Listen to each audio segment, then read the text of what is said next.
तो पिछली बार हमने प्रकाश के बारे में थोड़ी बातें की थी और आपको वो फिनोमेना सब याद दिलाए थे जो आप पहले से जानते ही हैं।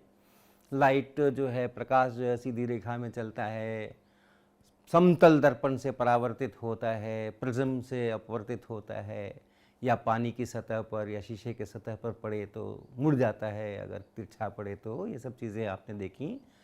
डिफ्रैक्शन की बात हमने की थी। हमारे पास एक ग्रेटिंग था, ऐसा ग्रेटिंग था ये, और इसमें से जब हमने ग्रीन लाइट डाली थी तो आपने देखा था कि इधर कई सारे अलग अलग दिशाओं में वो बीम स्प्लिट हो गई थी। तो जो एक तरंग का प्रारूप है, जो प्रकाश है वो तरंग की गति से चलता है ऐसा कहते हैं। प्रकाश खुद एक तरंग है ऐसा कहते हैं, वेव मोशन है। तो वो वेव कैरेक्टर यहाँ से पता चलता है कि हाँ, जब हम ग्रेटिंग से निकालते हैं तो फिर अलग अलग दिशाओं में जाता है। ये सब चर्चाएं हमने की।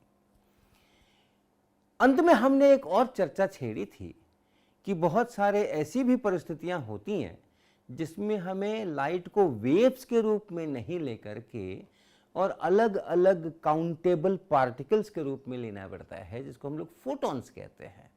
तो उसकी और चर्चा हम करेंगे आगे, लेकिन इतना आपको पता है ही कि लाइट को फोटॉन्स के रूप में भी लेते हैं।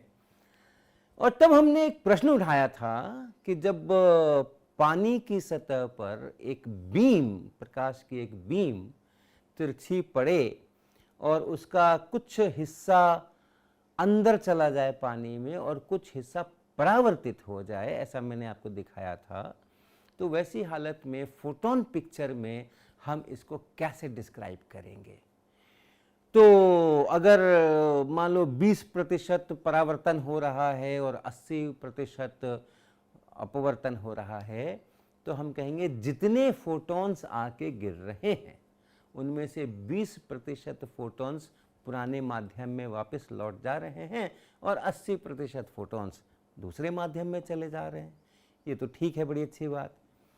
लेकिन अगर हम किसी खास फोटोन के बारे में पूछें जो आ रहा है, इस फोटोन का क्या होगा, पानी की सतह पे गिरने के बाद ये परावर्तित होगा या अपवर्तित होगा, तो हमारे थियोरीज के अंदर में इस प्रश्न के लिए उत्तर नहीं है। हमारी थियोरीज, हमारे सिद्धांत इसी तरह से बनाए गए हैं और तभी काम चलता है।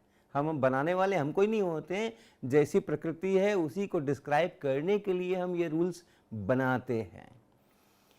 तो जो ये रूल्स हैं, जिसको हम क्वांटम मैकेनिक्स कहते हैं, क्वांटम फिजिक्स कहते हैं, उसमें इस बात के लिए कोई भी व्यवस्था नहीं है कि अगर कोई फोटोन आ रहा है और पानी की सतह पे पड़ रहा है तो वो परावर्तित होने वाला है कि अपवर्तित होने वाला है, इसकी कोई जानकारी नहीं है। हमारी थ्योरी सिर्फ ये बताएंगी कि 20% संभावना है कि ये रिफ्लेक्ट हो जाए, परावर्तित हो जाए, और 80% संभावना है कि ये पानी के अंदर चला जाए। थ्योरीज का काम इन प्रोबेबिलिटीज को कैलकुलेट करना है और बताना है। तो जब हम बहुत सारे फोटॉन्स के साथ काम करते हैं, बीम आ रही है, बहुत सारे फोटॉन्स हैं, थोड़े से समय के लिए भी अगर हम देखते हैं तो बहुत सारे फोटॉन्स देखते हैं, तब वो जो संभावना है वो बिल्कुल विश्वास के साथ आप कह सकते हैं कि हाँ, जो इंटेंसिटी है 20% इधर जाएगी, 80% इधर जाएगी। तो वो हमारी क्वांटम फिजिक्स की थ्योरी बिल्कुल निश्चित रूप से बताएगी कि क्या, कितनी इंटेंसिटी इधर होगी, कितनी इंटेंसिटी उधर होगी। बट फोटोन बाय फोटोन आप पूछोगे तो नहीं, कोई फोटोन उन्हीं परिस्थितियों के अंदर में, आइडेंटिकल परिस्थितियों के अंदर परावर्तित हो जाएगा तो कोई अपवर्तित हो जाएगा। और इसमें से हमने एक सेंटेंस आपको कहा था, identical experiments need not give identical results. उसी प्रयोग को अगर आप बिल्कुल उसी प्रयोग को उन्हीं परिस्थितियों में दोहराते हैं तो जरूरी नहीं है कि आपको वही परिणाम मिले। ये छोटे पार्टिकल्स के लिए ये चीज़ें महत्वपूर्ण हैं। बड़े पार्टिकल्स में फिर चूंकि बहुत सारे इकट्ठे हो जाती हैं चीज़ें, तो ये संभावनाएं जो हैं वो निश्चितता में बदलती है। तो आज हम चर्चा करेंगे ये फोटोन का जो पिक्चर है, ये शुरुआत कैसे हुई और किस प्रकार से लाइट को केवल वेव्स मानने से क्या गड़बड़ियाँ उत्पन्न हुई या क्या कठिनाइयाँ आई, इसकी थोड़ी एक ऐतिहासिक पृष्ठभूमि हम आपको देने की कोशिश करेंगे। तो हम बात करेंगे 19वीं शताब्दी के उत्तरार्ध की, second half of 19th century, यानी 1850 ईस्वी से लेकर के 1900 के बीच के अंदर में। और ये जो लाइट है या कहें रेडिएशन है, लाइट में रेडिएशन में कोई फर्क नहीं है, लाइट भी रेडिएशन है, लेकिन जनरली लाइट शब्द का इस्तेमाल, प्रकाश शब्द का इस्तेमाल हम करते हैं जिसको विजिबल लाइट कहते हैं उसके लिए। और अगर उस रेंज के बाहर के वेवलेंथ्स पर चले जाएं जो विजिबल लाइट नहीं होती हैं, अल्ट्रावायलेट, इंफ्रारेड होती हैं, तो फिर वो एक जनरल वर्ड है रेडिएशन, इलेक्ट्रोमैग्नेटिक रेडिएशन। तो बहुत सारे लोगों ने उसके ऊपर बहुत सारा प्रयोग करके रखा हुआ था, मैं 19वीं शताब्दी की बात कर रहा हूँ। और एक नाम उसमें से बहुत ही आदर के साथ लेना चाहिए और वो है किरचॉफ का।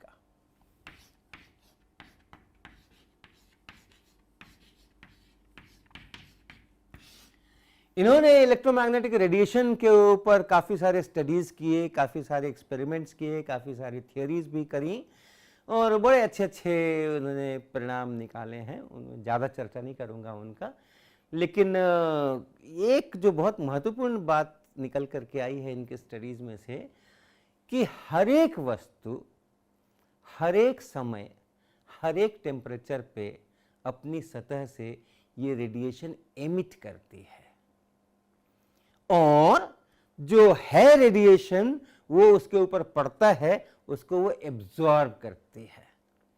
तो अगर हमारे हाथ में इस समय में चौक है या मेरा हाथ खुद हाथ ही है, तो अभी ये रेडिएशन एमिट कर रहा है और इस कमरे में जो रेडिएशन है वो जो उसके ऊपर पड़ रहा है उसको वो एब्जॉर्ब कर रहा है। लेकिन जब एब्जॉर्ब करता है तो जितना पड़ गया सबका सब एब्जॉर्ब नहीं करता है। अगर सबका सब एब्जॉर्ब कर लेता है तो हम देख ही नहीं पाते किसी चीज़ को। तो कुछ हिस्सा उसका एब्जॉर्ब होता है और कुछ हिस्सा उसका वापस इधर उधर चला जाता है। और कौन सी वस्तु है उसके अनुसार तय होगा कि जितना रेडिएशन उस पर पड़ रहा है उसका कितना हिस्सा एब्जॉर्ब हो रहा है। तो कुछ पुअर एब्जॉर्बर्स होंगे, कुछ बहुत अच्छे एब्जॉर्बर्स होंगे जो साधारण जो काला पोत देते हैं, काली चीज़ें कर देते हैं, तो वो ज़्यादा अच्छे एब्जॉर्बर्स हो जाते हैं। जो शाइनिंग चीज़ें होती हैं वो कम एब्जॉर्ब करते हैं, इसीलिए वो शाइन करते हैं। मेटल्स जो होते हैं वो शाइन करते हैं, उनके ऊपर जो रेडिएशन पड़ता है वो रिफ्लेक्ट हो जाता है, अधिकांश भाग, ज़्यादा से ज़्यादा भाग रिफ्लेक्ट हो जाता है। तो ऐसे जो अलग अलग पदार्थ हैं उनके एब्जॉर्ब करने की क्षमता भी अलग अलग होती है और जो सब कुछ एब्जॉर्ब कर ले, जो पड़ जाए उसको एब्जॉर्ब कर डाले, तो ऐसे का एक विशेष नाम है, उसको कहते हैं हम लोग black body. Black body, Krishna पिंड, हाँ कृष्ण पिंड, ब्लैक बॉडी। तो ब्लैक बॉडी का मतलब ये नहीं कि कलर ब्लैक है, वो जरूरी नहीं कि कलर ब्लैक हो उसका। ब्लैक बॉडी का मतलब है कि परिभाषा ही है कि जिस पे पड़ने वाला सारा रेडिएशन उसमें एब्जॉर्ब हो जाए, कुछ भी रिफ्लेक्ट नहीं हो, तो उसको हम लोग ब्लैक बॉडी कहते हैं। सबसे बढ़िया एब्जॉर्बर है ये, जो भी उसके ऊपर पड़ गया वो एब्जॉर्ब हो गया। और ये सबसे बढ़िया एमिटर भी है, क्योंकि हर समय अगर इसके ऊपर कुछ पड़ रहा है रेडिएशन और वो एब्जॉर्ब हो रहा है, और अगर इसका टेम्परेचर नहीं बढ़ रहा है, तो इसका मतलब है कि ये एमिट भी कर रहा है। तो जो बढ़िया एब्जॉर्बर होगा वो बढ़िया एमिट भी करेगा। ये किरचॉफ के स्टडीज में से उस समय से ही लोगों को पता है, good absorbers are also good emitters. और ब्लैक बॉडी से कुछ एमिट होता है। अगर आपके पास एक ब्लैक बॉडी है और उससे एमिट हो रहा है और उस एमिशन को आप देखते हैं, उसको आप एनालाइज करते हैं, वो जो रेडिएशन है उसको कहते हैं ब्लैक बॉडी रेडिएशन। तो ये ब्लैक बॉडी रेडिएशन है जिसके बारे में कई सारी चीजें हम लोग जान सकते हैं और कोशिश करेंगे कि हिस्ट्री में कैसे कैसे चीजें हुई, थोड़ा सा उसका मैं आपको वर्णन कर सकूं। अब इस ब्लैक बॉडी का एक प्रारूप, बहुत सुंदर सा प्रारूप है कि आपको कोई ब्लैक करने का ज़रूरत नहीं है, आप बाकायदा मेटल से भी काम कर सकते हैं। और आप एक एनक्लोजर बना लीजिए, आप एक वॉल्यूम बना लीजिए, एक बर्तन जैसा बना लीजिए, पूरी तरह से क्लोज्ड, और थोड़ा सा उसके अंदर में एक गैप छोड़ दीजिए, एक गैप यहां पर छोड़ दीजिए, और ये पूरा रिफ्लेक्टर रहने दीजिए, मेटल का पीस बना लीजिए उसको। और यहां से देखें, इस पूरे को अगर आप देखें, इसको देखें और इस छेद में से देखें, तो इसके, यही मेरा ब्लैक बॉडी है, इसके ऊपर अगर कोई रेडिएशन आता है बाहर से और आ करके अंदर जाता है, तो अब उसको वापस बाहर निकलने की सुविधा नहीं है। अब ये इसी के अंदर में टकराएगा, यहाँ जाएगा, वहाँ जाएगा, वहाँ जाएगा। हाँ, आप इसके यहाँ खुरदरा भी कर दे सकते हैं, यहाँ पर इसकी शक्ल जो है वो कहीं कहीं ऐसा कर दे सकते हैं, तो जहाँ कहीं से टकरा करके और जा करके और अंदर ही अंदर वो घूमता रहेगा और वो यहाँ से बाहर नहीं निकल पाएगा। अर्थात जो भी इसके ऊपर पड़ रहा है वो एब्जॉर्ब हो जा रहा है, इसके अंदर ही रह जा रहा है। तो ये एक ब्लैक बॉडी इस प्रकार से हम लोग बना सकते हैं, कर सकते हैं। ये जो रेडिएशन निकलेगा यहाँ से, वो भी ब्लैक बॉडी रेडिएशन ही होगा, जो भी निकलेगा वो ब्लैक बॉडी रेडिएशन ही होगा, यहाँ से जो एमिट होगा वो ब्लैक बॉडी रेडिएशन ही होगा।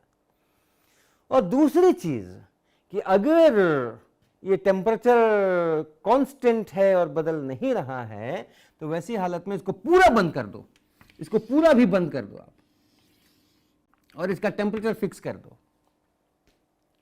और तब इसके एमिट होने के कारण से और जो यहाँ है वो इसके ऊपर पड़ रहा है, उसके कारण से एक इक्विलिब्रियम की स्थिति बन करके आएगी। टेम्परेचर उतना ही बना रहेगा, इसके किसी भी हिस्से पे जितना पड़ रहा है उतना ही एमिट हो रहा है। तो ये जो अंदर का पूरा रेडिएशन है, इसके अंदर का जो पूरा रेडिएशन है, इसका भी कैरेक्टर वैसा ही होगा, इसका भी कैरेक्टर वैसा ही होगा जैसा कि ब्लैक बॉडी से एमिटेड रेडिएशन का कैरेक्टर होता है। तो इसको भी हम लोग कहेंगे ब्लैक बॉडी रेडिएशन। इसके अंदर जो रेडिएशन है उसको भी हम कहेंगे ब्लैक बॉडी रेडिएशन। इस टेम्परेचर के साथ में ये इक्विलिब्रियम में है।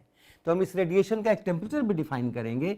इस रेडिएशन का टेम्परेचर वही होगा जो इसके वॉल्स का टेम्परेचर है, और इस टेम्परेचर के आधार पे इस रेडिएशन के बहुत सारे कैरेक्टरिस्टिक्स जो हैं वो हम जानने की कोशिश करेंगे। तो ये ब्लैक बॉडी रेडिएशन के ऊपर जो स्टडीज़ 19वीं शताब्दी के उत्तरार्ध में हुई हैं, उसमें से दो बड़े इम्पॉर्टेंट रिजल्ट्स हैं जिनको हम यहाँ मेंशन करेंगे। एक है जिसको कहते हैं वीन, ये साइंटिस्ट महोदय का नाम है, वीन्स डिस्प्लेसमेंट लॉ।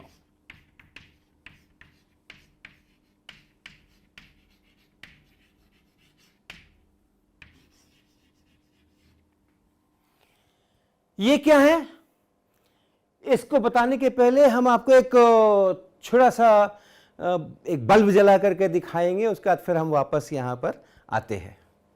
तो यहाँ पे आप देख रहे हैं ये एक बल्ब है 100 वाट का 230 वोल्ट्स के लिए, और इसको हमने एक इस वेरिएक से जोड़ा हुआ है। ये वेरिएक वास्तव में हमारी जो मेन से सप्लाई आती है 230 वोल्ट की, उसको यहाँ से रेगुलेट कर सकते हैं, कम या ज़्यादा कर सकते हैं इस नॉब को घुमा करके। तो अभी शुरू में हमने इसको 0 वोल्ट रखा हुआ है, और ये बल्ब बिल्कुल जैसा बाहर रहता है वैसा ही है, और हम धीरे धीरे इसका वोल्टेज बढ़ाएंगे इस वेरिएक की सहायता से। और आप देखिए कि इस बल्ब का फिलामेंट है वो कैसे अपना रंग बदलता है। तो सबसे पहले मैं 0 पर हूँ अभी, और आप देखिए मैं इसका वोल्टेज बढ़ा रहा हूँ। अभी मैंने इसको 20 वोल्ट कर दिया है। क्या आपको इसके फिलामेंट में कोई रंग दिखाई पड़ रहा है? नहीं पड़ रहा होगा। तो क्या इसमें से कुछ एमिशन एक्स्ट्रा नहीं हो रहा है? ज़रूर हो रहा है, क्योंकि 20 वोल्ट जब मैंने लगाया है तो उतना करंट तो जाएगा, और जब करंट जाएगा तो उसका जो फिलामेंट है वो गर्म भी होगा, और गर्म होगा तो वो एक्स्ट्रा रेडिएशन तो करेगा। तो अभी भी इसका रेडिएशन हो रहा है, लेकिन कलर नहीं दिखने का मतलब है कि ये रेडिएशन विजिबल लाइट के रेंज को टच नहीं कर रहा है। सारा का सारा रेडिएशन इसका इंफ्रारेड में ही हो रहा है। अब मैं वोल्टेज बढ़ाता हूँ, ये 20 था, अब मैंने इसको थोड़ा सा और बढ़ाया और ये देखिए अभी इस समय में ये करीबन 24 वोल्ट है, ये 24 वोल्ट है और आपको इसका फिलामेंट अब दिख रहा होगा और उसका कलर होगा लाल। अगर कैमरा और कंप्यूटर सही सही रंग आप तक पहुंचा पा रहे होंगे तो ये लाल होगा, क्योंकि मुझे तो ये लाल दिख रहा है। और आप देखिए मैं और वोल्टेज बढ़ा रहा हूं, यानी इसका टेम्परेचर बढ़ा रहा हूं। ज़्यादा वोल्टेज यानी ज़्यादा करंट, ज़्यादा करंट यानी ज़्यादा टेम्परेचर फिलामेंट का, और फिलामेंट का टेम्परेचर बढ़ने से उसके कलर पर कैसा प्रभाव होता है उसको आप देखिए। अभी हमने इसको बढ़ा करके और कुछ 40 कर दिया है, और पहले जैसा रेड था शायद अब आपको वैसा रेड नहीं दिख के थोड़ा ऑरेंजिश दिख रहा होगा। ब्राइटनेस बढ़ी है वो तो ठीक है, लेकिन कलर पर ध्यान दीजिएगा। और भी बढ़ाते हैं हम इसको, 40 से बढ़ा करके हमने ये 50 किया। आप देखिए इसका ऑरेंजिश जो है वो कुछ येलोइश की तरफ बढ़ रहा है। 60, 70 कलर्स आप देख रहे होंगे कि बदल रहे हैं, क्योंकि इसमें जो एमिशंस हो रहे हैं अब वो विजिबल रेंज के अंदर हम घुस रहे हैं, नए नए कलर्स उसके अंदर घुस रहे हैं, और जो मिक्स होकर के फाइनल कलर आ रहा है वो आपको परिवर्तित होता हुआ दिख रहा है। ये 80 अभी धीरे धीरे वाइटिश की तरफ बढ़ रहा है। ये अभी ये 90 के ऊपर है, 90 वोल्ट्स अप्लाइड है इस 100 वाट के बल्ब पर। 230 की जगह पे ध्यान रखिएगा, फुल ग्लो नहीं है ये 100 है और ये 110 है, और अब आपको लग रहा होगा कि बिल्कुल वाइट है। इससे आगे बढ़ाने पर भी आपको वाइट ही नज़र आने वाला है, इसलिए इसके आगे मैं नहीं बढ़ा रहा हूँ। तो इसको आप ध्यान में रखिएगा कि जब कम टेम्परेचर फिलामेंट का होता है, यानी कम वोल्टेज जिस समय हम देते हैं उस समय रेड शुरू होता है, और उससे भी कम वोल्टेज देते हैं तो कुछ भी शुरू नहीं होता है, कुछ भी दिखता नहीं है, पहले ही जैसा रहता है। और हम टेम्परेचर बढ़ाते जाते हैं तो धीरे धीरे ऑरेंजिश, येलोइश और फिर वाइटिश ऐसे होने लगता है। तो इस रंग परिवर्तन को समझने के लिए हम यहाँ पे पहले एक प्लॉट करते हैं। इस तरफ हम वेवलेंथ लेते हैं और इस तरफ हम इंटेंसिटी लेते हैं, और यहाँ कुछ लेते हैं जिसको हम यू लैम्डा कहेंगे। ये इंटेंसिटी से रिलेटेड है, हम आपको बाद में इसके बारे में बताते हैं। और कुछ 400 700 नैनोमीटर यहाँ कहीं होंगे।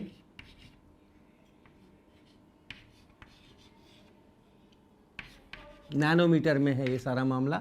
ये विजिबल रेंज है, 400 से 700 नैनोमीटर वेवलेंथ, ये विजिबल रेंज है। इसी के अंदर में 700 के आसपास होंगे तो रेड होगा, और थोड़ा कम होंगे तो ऑरेंज होगा, और थोड़ा कम होंगे तो जो विबग्योर के सारे ग्रीन ब्लू सब हैं वो सब इतनी दूर के अंदर में आएंगे। सबसे किनारे इधर में वायलेट, इस प्रकार के ये वेवलेंथ्स के कलर्स के रिश्ते आप जानते हैं। तो जब टेम्परेचर कम था बल्ब के फिलामेंट का और वो बिल्कुल ग्लो नहीं कर रहा था, हमने 20 वोल्ट दिया था या 10 वोल्ट दिया था या कोई भी वोल्ट नहीं दिया था, उस समय भी एमिशन हो रहा था। वो कैसा एमिशन था? यहाँ इंटेंसिटी ऑलमोस्ट 0.0000000 और फिर यहाँ जा करके कहीं इस वेवलेंथ के ऊपर कुछ एमिट हो रहा होगा। ये वेवलेंथ में कुछ एमिट हो रहा होगा और हमें ग्लो करता हुआ नहीं दिख रहा था, क्योंकि हम सिर्फ इन वेवलेंथ को की सहायता से देखते हैं। हमने 20 वोल्ट से बढ़ाया उसको, और बढ़ाने के बाद उसने रेडिश ग्लो करना शुरू किया। सबसे पहला जब हम बढ़ाते गए तो सबसे पहला ग्लो जो आपको दिखा होगा वो रेड। इसका मतलब है कि ये 700 के आसपास भी अब इंटेंसिटी कुछ ठीक ठाक हो गई है। तो अर्थात ये अगर एक लो टेम्परेचर है, ये 20 वोल्ट के समय का मान लीजिए इस प्रकार का डिस्क्रिप्शन है, तो जिस समय हमने 40 वोल्ट कर दिया और आपको रेड दिखने लग गया, तो इसका मतलब है कि उस समय में जो रेडिएशन है वो कुछ इस प्रकार का हो गया होगा। 40 वोल्ट के समय कुछ इस प्रकार का हो गया होगा। ये रेड थोड़ा सा आ गया है और कोई कलर्स अभी नहीं आए हैं, इसलिए आपको ये ठीक ठाक रेड, डीप रेड ऐसा ये दिखता है। उसको भी हमने और बढ़ा दिया, वोल्टेज और बढ़ा दिया, टेम्परेचर और बढ़ा दिया, तो आप देखते हैं कि ये जो रेडिश था वो ऑरेंजिश, कुछ येलोइश उस प्रकार का होने लग गया। उसका मतलब है कि उसमें इधर वाले कलर भी अब मिक्स होने लगे हैं। तो यानी ये और भी खिसक गया है, और ये और भी खिसक के शायद कुछ ऐसा हो गया होगा, कुछ 60 वोल्ट मान लें, फिर 80 वोल्ट गए, 100 वोल्ट गए। 100 वोल्ट पर पूरा वाइट आपको नज़र आ रहा था, और वाइट नज़र आने का मतलब है कि उसमें सभी वॉयलेट से लेकर के और रेड तक की चीज़ें आ गई हैं।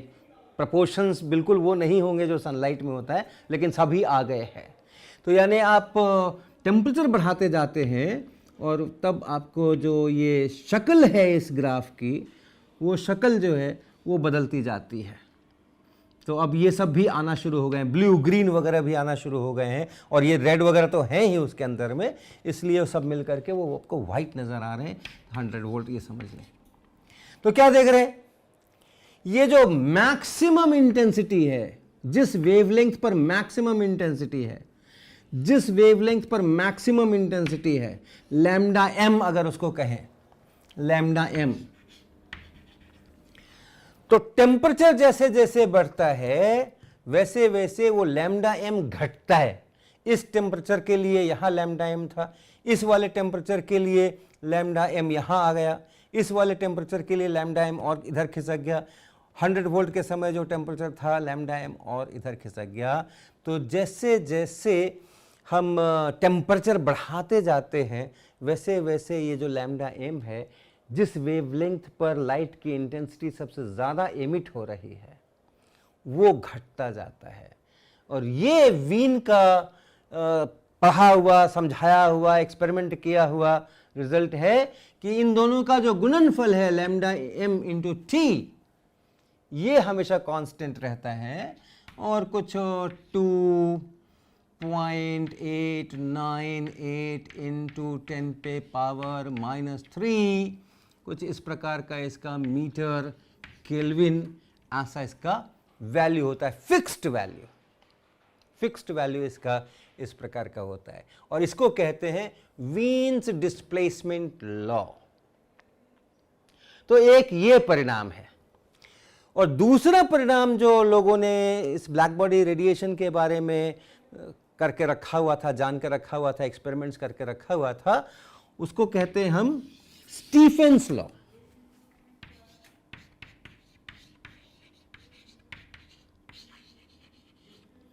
और ये क्या है? ये है कि अगर कोई ऑब्जेक्ट है जो एमिट कर रहा है, तो टोटल कितना एनर्जी रेडिएशन में एमिट हुई पर unit time, per unit area.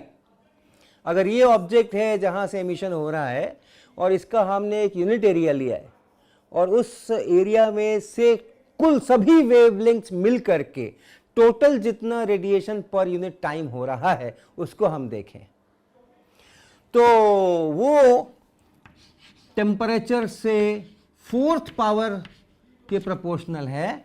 ऐसा इसका इनटू एरिया, ऑफ कोर्स पर यूनिट एरिया कहें तो ठीक है। किसके लिए? परफेक्ट एब्जॉर्बर और परफेक्ट एमिटर के लिए, ब्लैक बॉडी के लिए। अगर ब्लैक बॉडी नहीं है तो इसको एक किसी और कांस्टेंट से मल्टीप्लाई करना पड़ेगा, इससे कम एमिशन होगा। लेकिन ब्लैक बॉडी से एमिट होने वाला radiation per unit time, per unit area, ये sigma into T to the power 4, ये इतना ऐसा इसका होगा। इसको कहते हैं स्टीफेंस लॉ।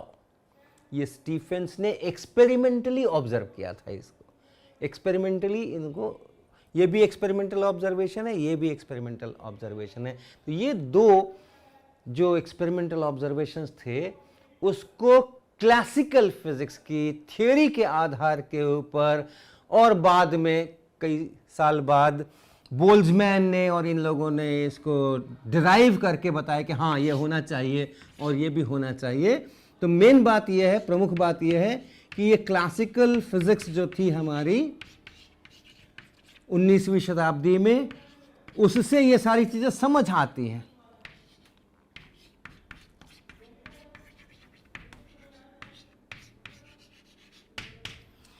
तो यहां हम क्या बात कर रहे हैं, हम उस मैक्सिमम इंटेंसिटी वाले वेवलेंथ की बात कर रहे हैं, इसकी बात कर रहे हैं। यहां हम केवल इसकी बात कर रहे हैं, और यहां हम किसकी बात कर रहे हैं, यहां हम इस पूरे की बात कर रहे हैं, सभी वेवलेंथ मिलकर के कितना रेडिएशन एमिट हो रहा है और वो टेम्परेचर के साथ में कैसे बदल रहा है। लेकिन अगर हम ये प्रश्न करें कि इसी डिस्ट्रीब्यूशन में, ये जैसे ये डिस्ट्रीब्यूशन है, इसी डिस्ट्रीब्यूशन में इस वेवलेंथ पे कितनी इंटेंसिटी है, कितनी ऊर्जा इस वेवलेंथ में है, इस वेवलेंथ में यहां कितनी है, यहां कितनी है, यहां कितनी है, यहां कितनी है, यानी वेवलेंथ के फंक्शन के रूप में अगर हम पूछें कि ये कहां कितनी हाइट है, तो उसको हम यू लैम्डा लिखते हैं, ये यू लैम्डा, और ये यू लैम्डा क्या है, ये है lambda two lambda plus D lambda, इस रेंज में ये लैम्डा और ये लैम्डा प्लस डी लैम्डा, इस रेंज में, ये छोटा सा डी लैम्डा ले लीजिए, इस रेंज में, और पर यूनिट वॉल्यूम कितनी रेडिएशन की कितनी ऊर्जा है। तो इस रेंज में, in this range, energy of radiation, सब ब्लैक बॉडी रेडिएशन की बात कर रहे हैं, energy of radiation per unit volume,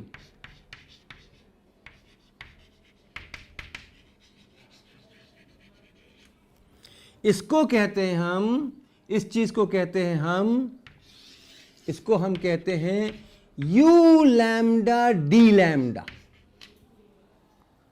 क्योंकि हमने डी लैम्डा का रेंज लिया है, तो जितना बड़ा रेंज लेंगे उतनी ज़्यादा एनर्जी आएगी, तो इसलिए वो डी लैम्डा को हम अलग से लिख रहे हैं। अब इतना सा लैम्डा लें, इतना सा डी लैम्डा लेंगे तो जो एनर्जी आएगी, इससे थोड़ा ज़्यादा डी लैम्डा ले लेंगे तो स्वाभाविक है कि एनर्जी थोड़ी ज़्यादा आ जाएगी, तो इसलिए इसको यू लैम्डा डी लैम्डा लिखते हैं।